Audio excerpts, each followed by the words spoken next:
같이 읽겠습니다.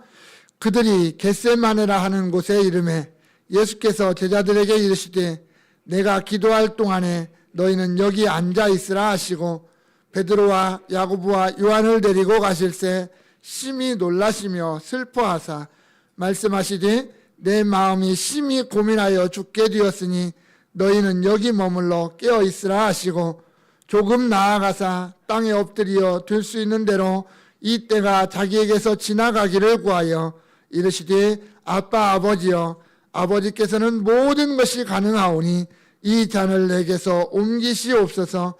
그러나 나의 원대로 마옵시고 아버지의 원대로 하옵소서 하시고 아멘. 이 시간 양양호 목사님 나오셔서 예수님의 겟세마네 기도라고 하는 제목으로 말씀 전하시겠습니다.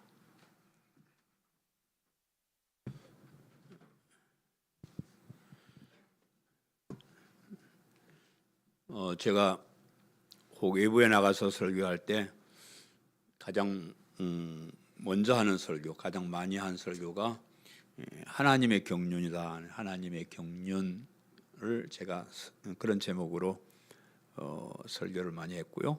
요즘은 이제 최근에 와서는 우리가 가진 믿음은 위대한 믿음입니다라는 제목으로 설교를 많이 합니다. 복음을 이야기할 때 이 두 가지 주제는 빼놓을 수 없는 것이기 때문에 그렇습니다.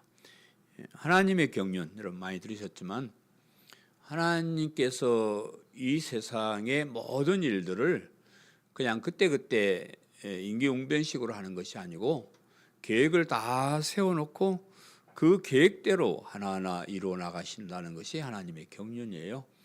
특별히 우리를 구원하는 일, 죄 가운데 있는 우리 인간을 구원하시는 이 일은 정말로 섬세하게 세밀하게 계획을 세우시고 그 계획대로 우리를 구원해 나가신다는 거죠. 우리가 뭐 괜히 이렇게 교회 와서 앉아 있는 것 같지만 하나님은 우리가 교회에 와서 앉아 있을 수밖에 없도록 역사를 인해 나가신다는 거죠. 그래서 그 계획에 의해서 우리가 예수님을 믿고 이렇게 구원받는 성도들이 되었습니다. 그 하나님의 경륜을 은혜의 경륜, 비밀의 경륜 이 두 가지를 주로 써요. 이제 은혜의 경륜이란 말은 하나님 공의 하나님이신데 우리 성도들에게는 은혜를 베푸셔요. 그냥 우리가 잘못하면 그냥 잘라버리지 않고 그래도 좋게 해석해서 용서하시고 구원의 길로 이끌어 주시고요.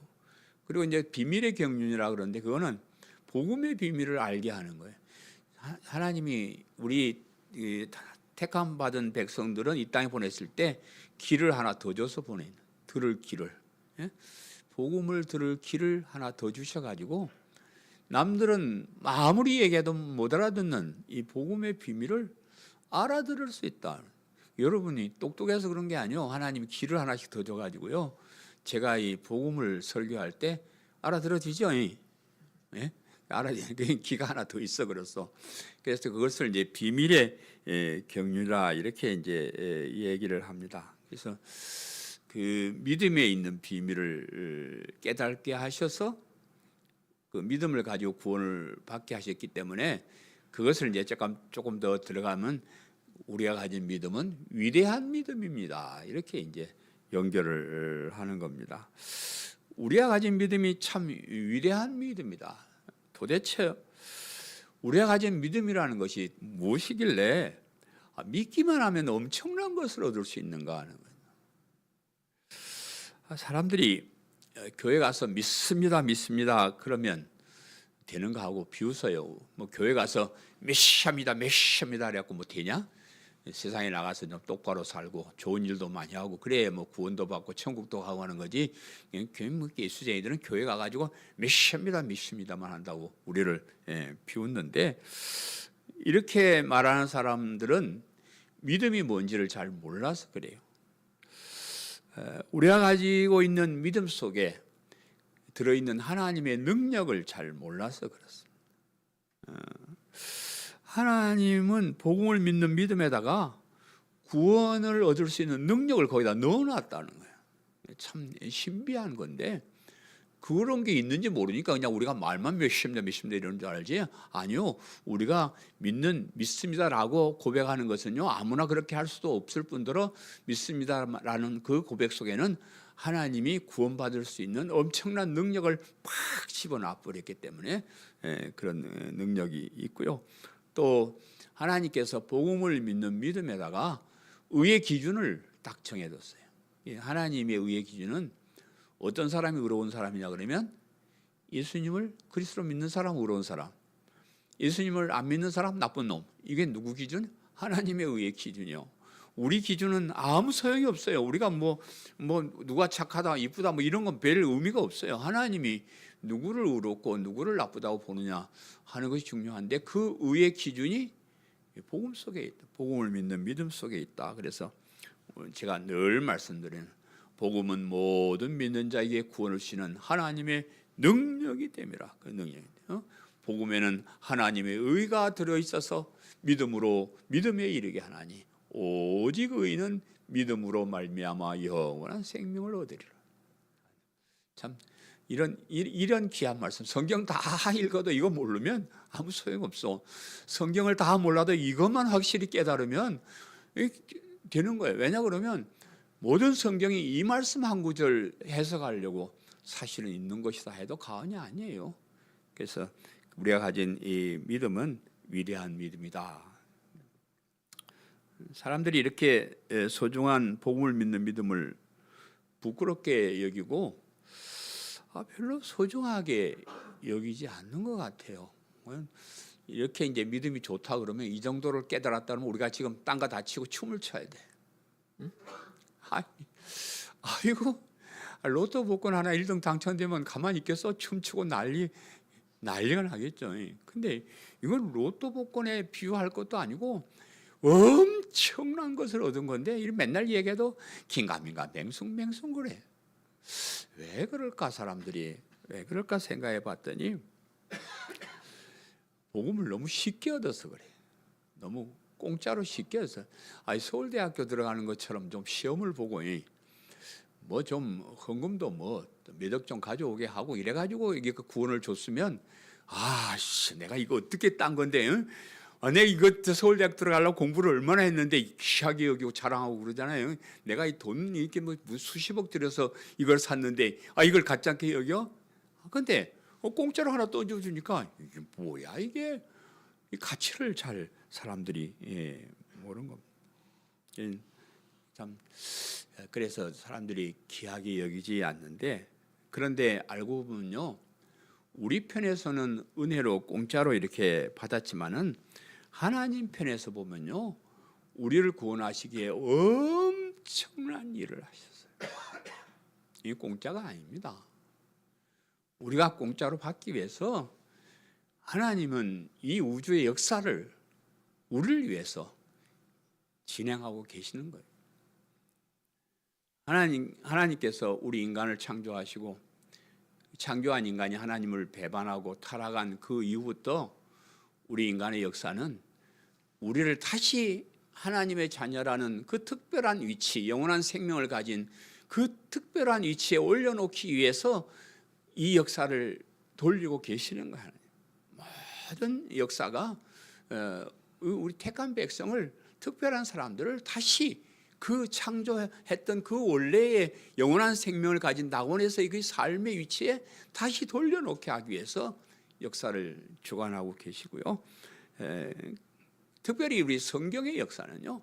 성경에 기록된 인간의 모든 역사는 하나님께서 우리 인간을 어떻게 구원하시는가를 기록한 책이에요. 그거 뭐 다른 거 아니에요. 하나님이 우리를 구원하시 이스라엘 백성을 아브라함을 선택하시고 뭘 하시고 이렇게 하셔서 예수님이 오시고 예수를 믿는 사람들을 구원받게 하셨다. 성경의 역사. 그래서 성경을 구원 플러스 역사, 구속사라 이렇게 우리는 이 얘기를 합니다.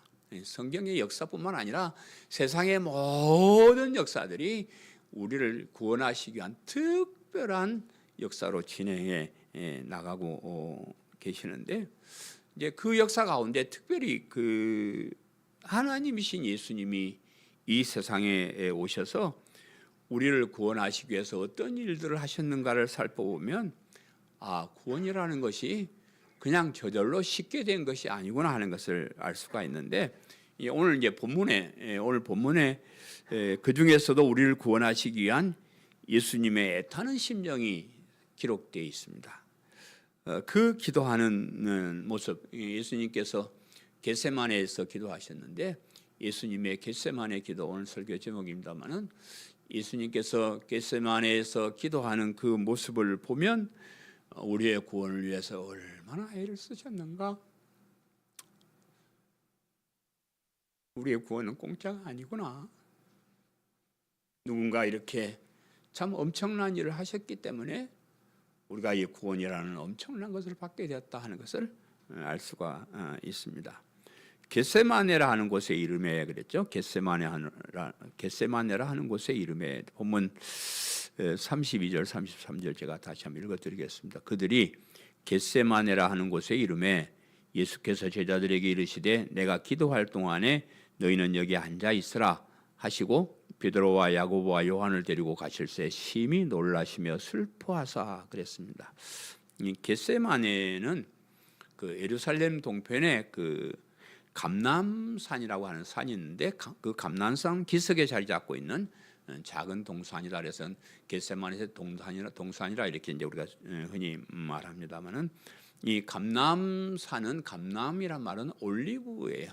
올리브산이에요. 그래서 이 올리브란 말을 우리말로 이제 번역을 해서 감람산이라 이렇게 이제 했는데, 감람산은 올리브산을 우리말로 번역한 지명입니다.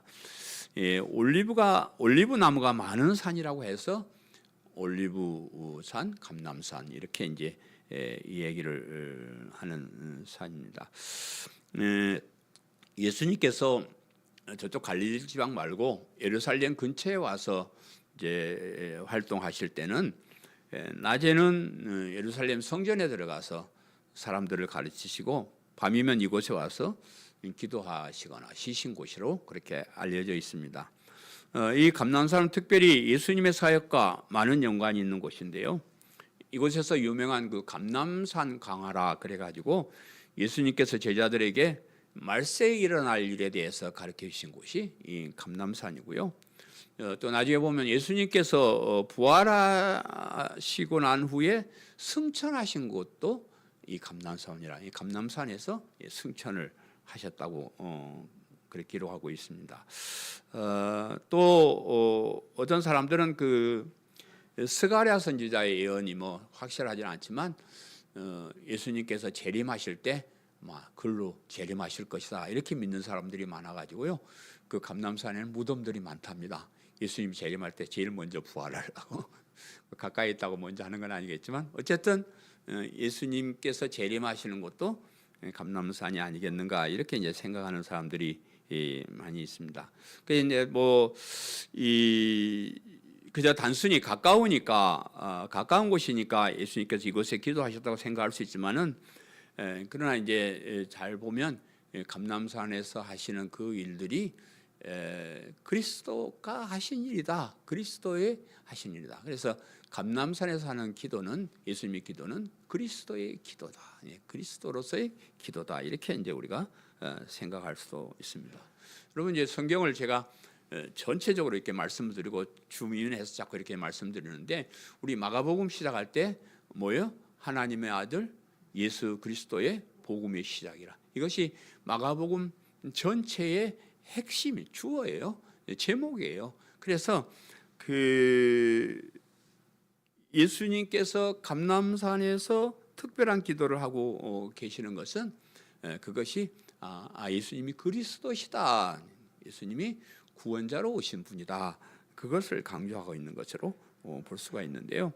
이 겟세마네라고 하는 뜻은 기름 짜는 틀, 기름 짜는 틀이라는 그런 뜻을 가졌는데, 아마도 이제 올리브 나무가 많은 거기에서 올리브 열매를 이제 따가지고 거기서 아마 그것을 기름으로 짜는 틀이 있었던 곳이 않았나 이렇게 이제 보는데, 그 감람류 올리브유는요 참 귀한 기름이에요. 그 올리브유는 등유로 쓰기도 하고 또 식용으로 쓰기도 하고요. 또 약으로 쓰기도 하고 그래요. 그래서 이 성전에서 불을 켤 때 아무 기름 놨으면 안 되고 이 올리브유, 이 감람유 기름으로 성전에 불을 켜게 하는 좀 구별된 그런 기름인데 식용유도 다른 기름 먹지 말고 이거 먹으라 합니다. 이 감람유, 올리브유가 참 좋은데 이 올리브유를 선택할 때 처음으로 그대로 압착해서 짠 거, 뭐 열을 가하거나 뭐 가공한 그런 거 말고 열매 따와가지고 그대로 그냥 압착해서 짜낸 그 기름이 진짜 기름이에요. 저희 집에서도 압착 올리브유만 먹습니다. 그래서 식용도 참 귀한 식용이고요. 예수님께서 특별한 기도를 이 겟세마네라고 하는 곳에서 하신 것은 기름 짜는 틀이란 뜻과 같이 예수님의 기도는 기름 짜는 듯한 아주 애타는 그런 기도였다. 그래서 이제 누가복음에 보면 예수님께서 막 애타게 기도하시면서 땀이 흘렀는데 그 땀방울이 땅에 떨어진 피처럼 변했다. 이렇게 누가는 기록을 하고 있습니다. 그래서 안타깝게 애절한 그런 기도를 하셨다. 이런 뜻으로 보고요. 또한 올리브유와 같이 귀한 것을 위한 기도라는 그런 뜻으로도 우리가 한번 해석을 해봅니다. 예수님께서 이 올리브 산에서 기도하신 것은 이 기도의 목적이, 이 기도의 결과가 너무 중요한, 뭐 얄궂은 거 가지고 한 것이 아니고요. 우리에게 있어서는 너무 귀한, 중요한 그런 기도입니다. 그래서 구원받은 우리에게 있어서 예수님의 기도는 엄청난, 거기서 기도가 잘못되어 버렸으면 우리 구원도 없고 다 헛되이 돼 버렸는데, 거기에서 올바른 기도가 바로 됐기 때문에 우리가 구원받는 그런 백성이 되었고요. 우리에게 엄청난 것을 주시기 위한 그런 기도였다. 우리의 기도도 어떠해야 하는가를 우리가 알 수 있는 그런 구절입니다. 우리 기도 요즘 기도가 좋다 하니까요, 하기는 하는데 대부분의 기도는 그냥 형식적인 기도예요. 그냥 밥 먹을 때마다 기도를 하는데요. 뭐라고 하시오? 땡큐 하면 그래요. 참 교회 와서도 기도를 하는데 애터지게 기도하는 모습은 요즘 잘 없는 것 같아요. 그냥 왔으니까 눈 감고 아멘 하고, 그리고 뭘 위해서 기도하는가 보면 별거 아닌 거 가지고들 기도해. 기도 안 해도 될 걸, 그건 지가 하면 될 걸 가지고 하나님께 자꾸 졸라 뭘 그걸 하나님께 기도해. 그런 거는 지가 알아서 하는 거고, 아주 별거 아닌 거 가지고 그렇게 기도를 하는. 우리 기도도 정말 애타는 기도, 간절한 기도, 그런 기도가 됐으면 좋겠고요. 또 그 기도의 제목도 참 중요한 거, 세상을 위해 중요한 거 말고 구원을 위해서, 하나님의 백성으로서 영원한 생명을 위해서 하는 그런 기도가, 간절한 기도가 돼야 되지 않겠는가, 그렇게 생각을 하고요. 예수님의 기도는 우리에게 엄청난 것을 주시려고 하는 기도였지만은 이 기도는 혼자서 외롭게 하는 그런 기도였습니다. 제자들은 다 좀 멀리 좀 남겨두었고요. 베드로, 안드레, 야고보만 이제 데리고 왔는데 그 세 사람도 거기 머물러 있으라 하고 예수님만 더 깊이 올라가셔서 혼자 그렇게 기도하셨습니다. 우리의 기도가, 요즘 우리 기도는 어떻게 해요?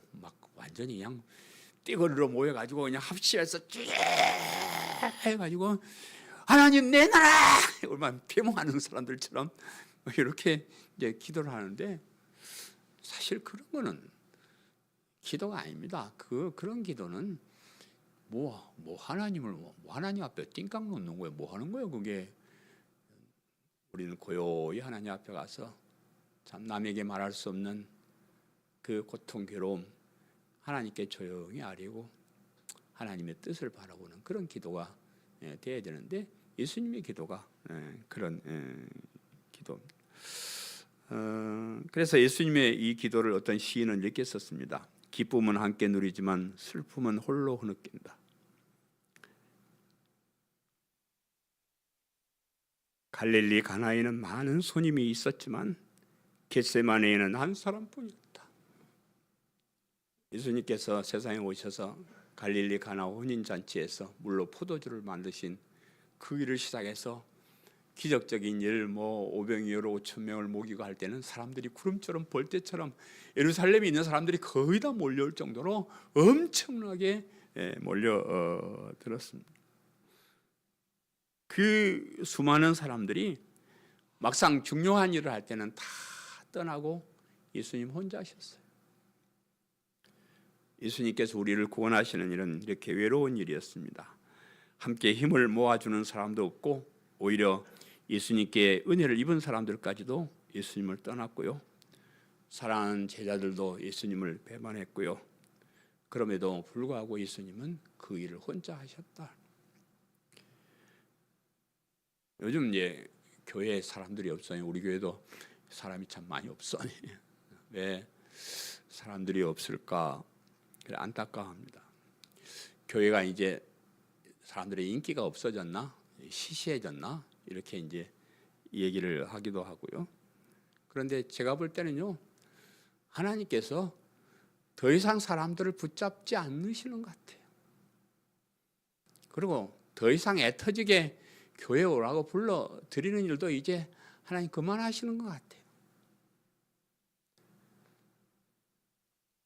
사람들이 몰라.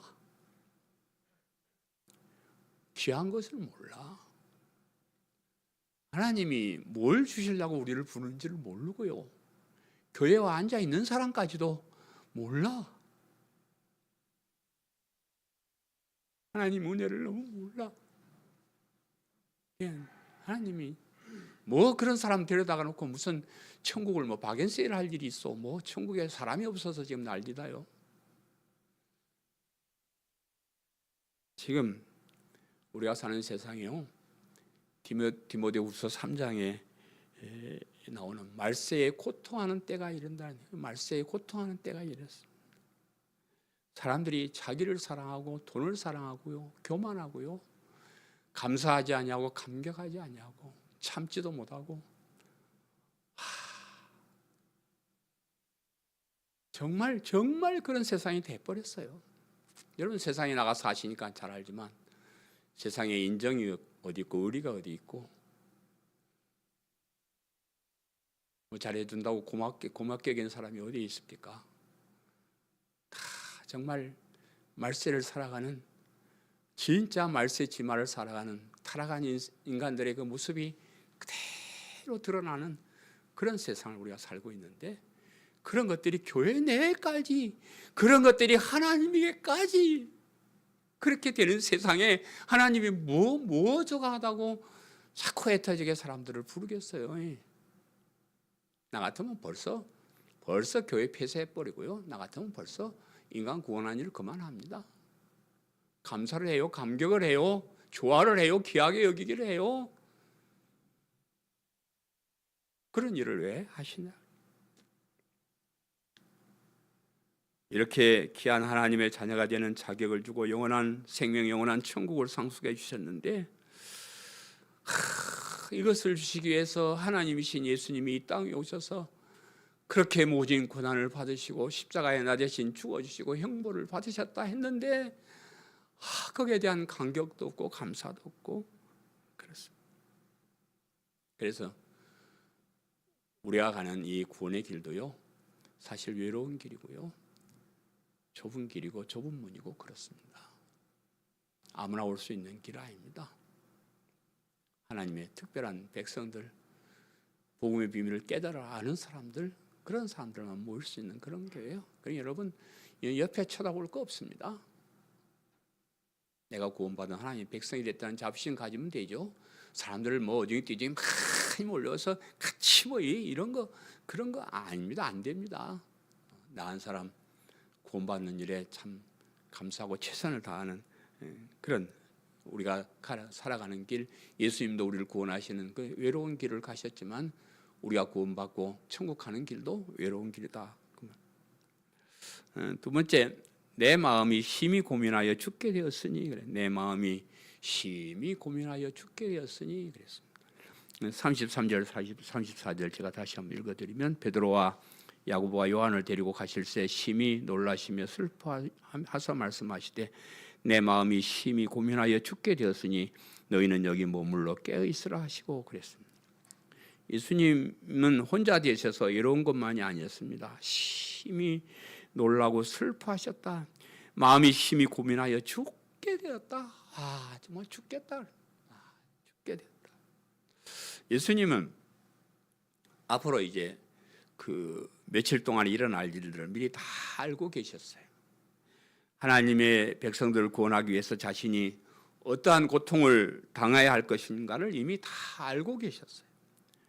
자신이 하자는 인간들에게 붙잡혀 가서 온갖 모욕을 당하고 십자가의 고통을 당해야 한다는 것을 이미 다 알고 계셨고요.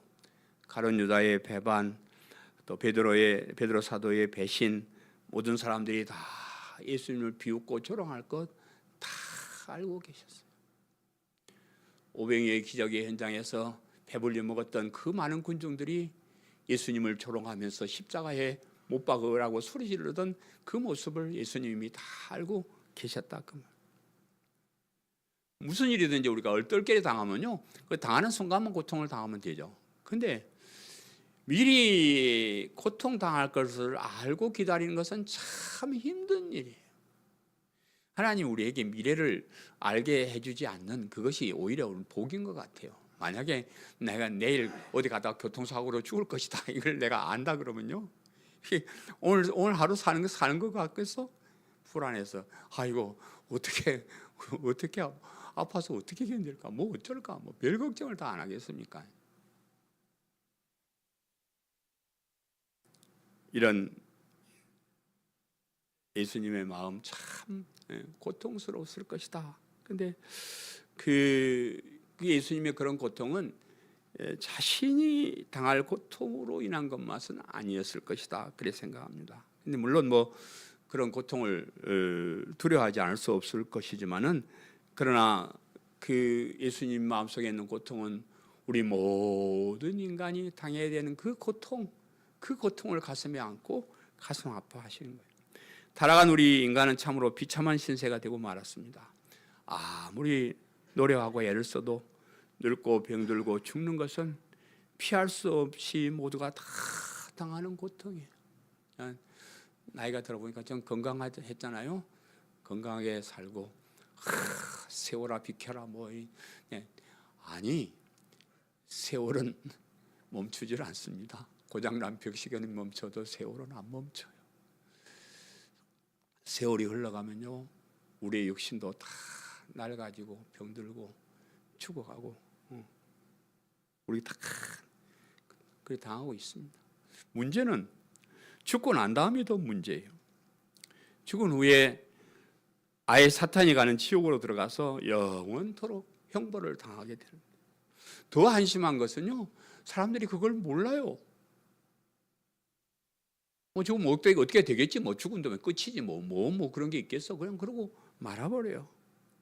그래서 사탄의 속임수에 넘어가서 그냥 사탄이 유혹하는 대로 죄에 빠져가지고 그냥 먹고 마시고 즐기고 그렇게 세월 그냥 다 보내는 거예요. 참 불쌍하고 한심한 인생들.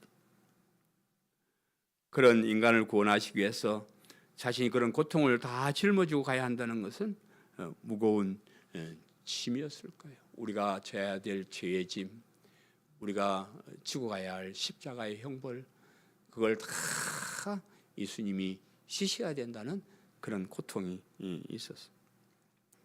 이런 예수님의 마음을 통해서 우리가 깨달아야 할 것이 있는데, 우리가 구원받지 못했다 그러면 우리가 치고 가야 될 죄짐과 형벌을 우리는 가끔 그래도 생각을 해야 돼요. 우리가 예수님을 믿지 않으면 세 가지 죽음을 당하는데, 첫 번째 죽음은 육신과 영혼이 분리되는 육신의 죽음이에요. 두 번째 죽음은 하나님과 우리의 영혼이 분리되는 영적인 죽음이고요.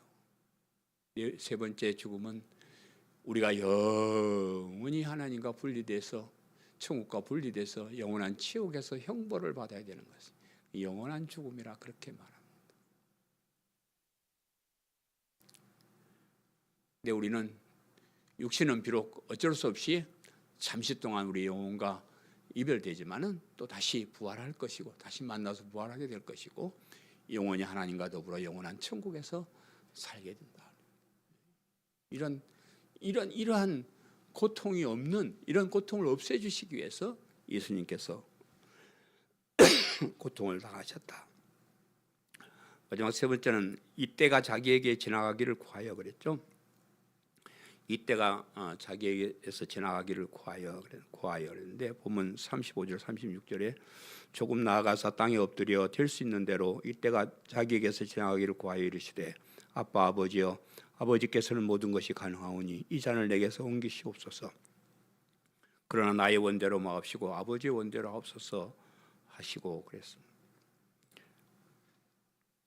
예수님은 자신이 당하는 그 고통이 구원받아야 될 우리 인간에게 얼마나 소중한 것인지를 예수님이 아셨어요. 그걸 아시니까 이제 그리 고통을 당하시는 거죠. 그래서 그런데도 예수님 자신만 이 일을 할 수 있는 일이고요. 또 성부 하나님께서 얼마나 오랫동안 역사를 진행하고 계셨는가도 예수님은 알고 계셨습니다.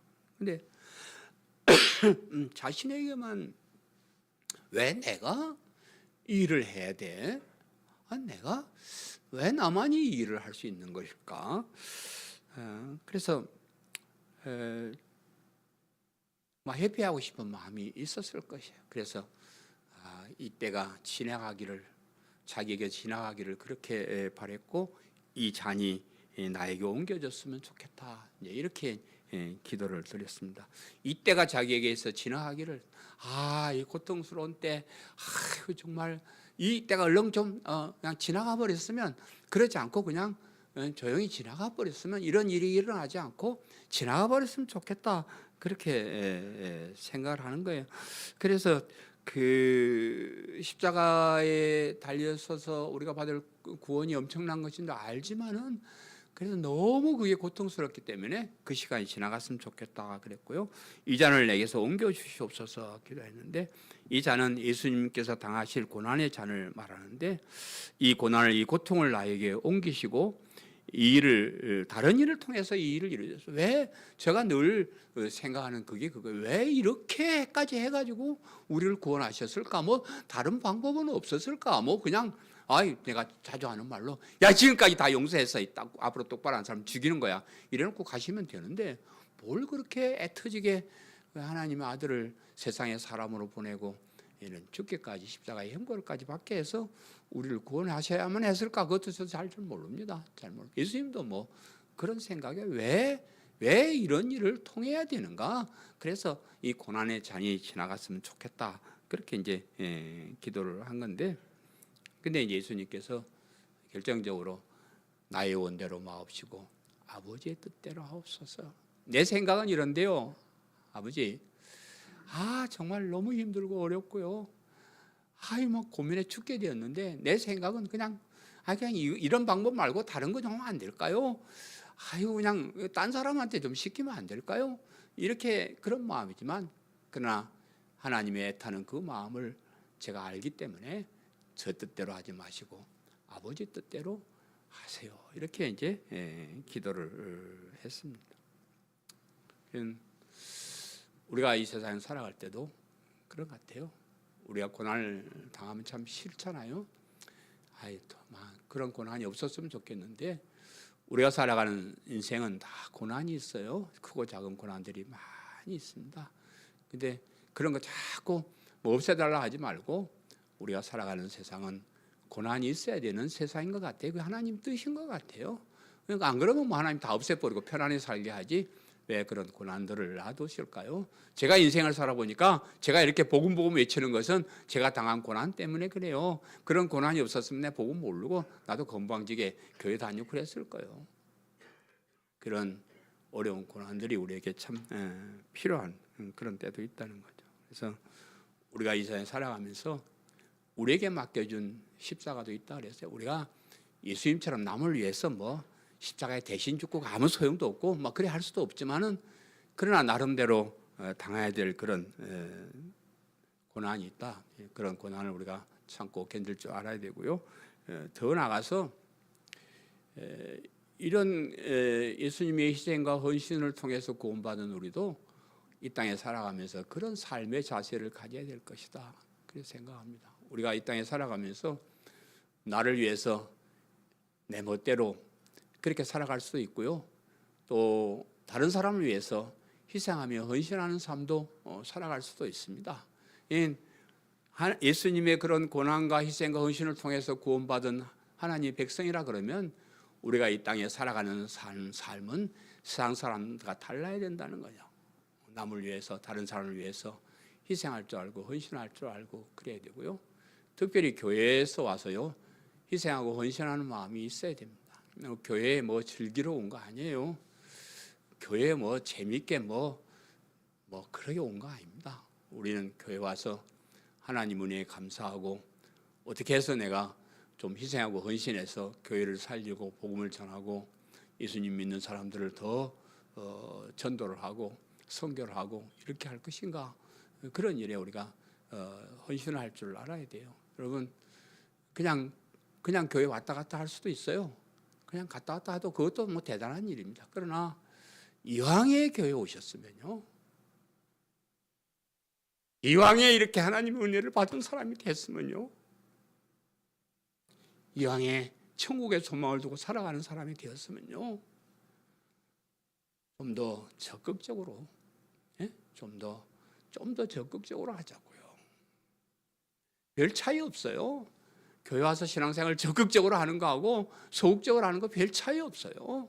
별 차이 없지만은, 그러나 우리의 적극적인 희생과 헌신과 이런 것이요, 우리의 믿음을 더 강하게 하고요, 참 정말로 하나님께 칭찬받는 그런 사람으로서의 삶을 살게 되는 거예요. 그래서 이렇게 남은 자들이 되었어요. 저는 이제 여러분이 교회의 남은 자라고 생각해요. 남은 자들이 되었습니다. 끝까지 교회를 위해서 희생하고 헌신하고 참 고통스러운 일이 있더라도 최선을 다해서 책임을 완수하고요, 내가 하기 싫은 일 있어도 하나님의 뜻을 생각하면서 하나님 뜻대로 하옵소서라고 그렇게 기도하고 사시기를 바라고요.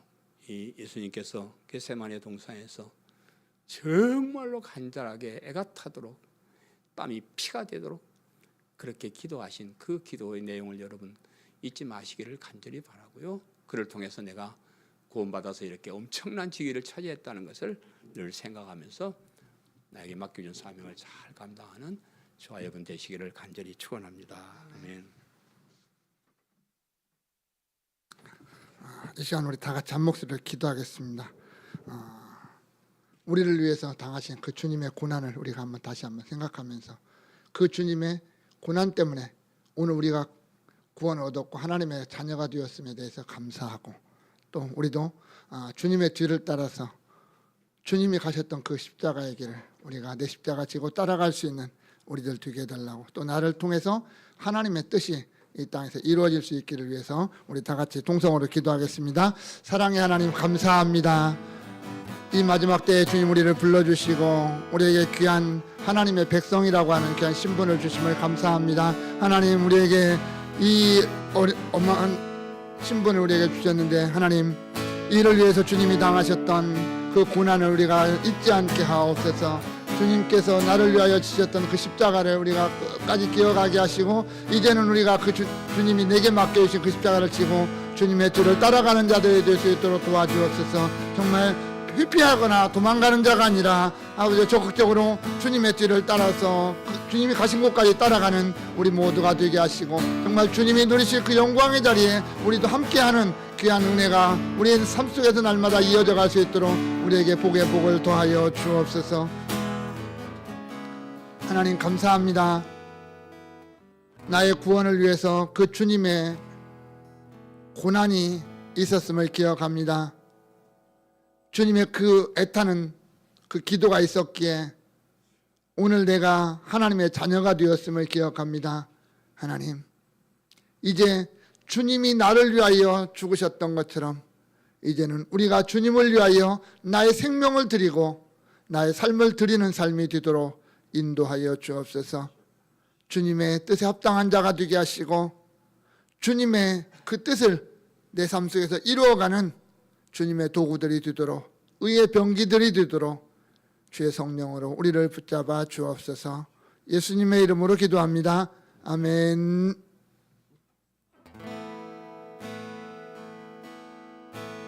주여 우린 넘어집니다. 우리 하늘을 힘겨워합니다. 주 뜻 이루며 살기엔 부족합니다. 우린 연약합니다. 주여 우린 넘어집니다. 주여 우린 넘어집니다. 오늘 하루도 실수합니다. 주의 긍휼을 구하는 죄인입니다. 우리 주만 바라봅니다. 한없는 주님의 은혜 온 세상 위에 넘칩니다. 가릴 수 없는 주 영광 온 땅 위에 충만합니다. 주님만 이 길이 오니 우린 그 길 따라갑니다.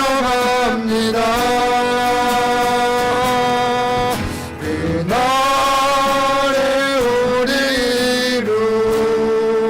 이루신 주는 완전합니다.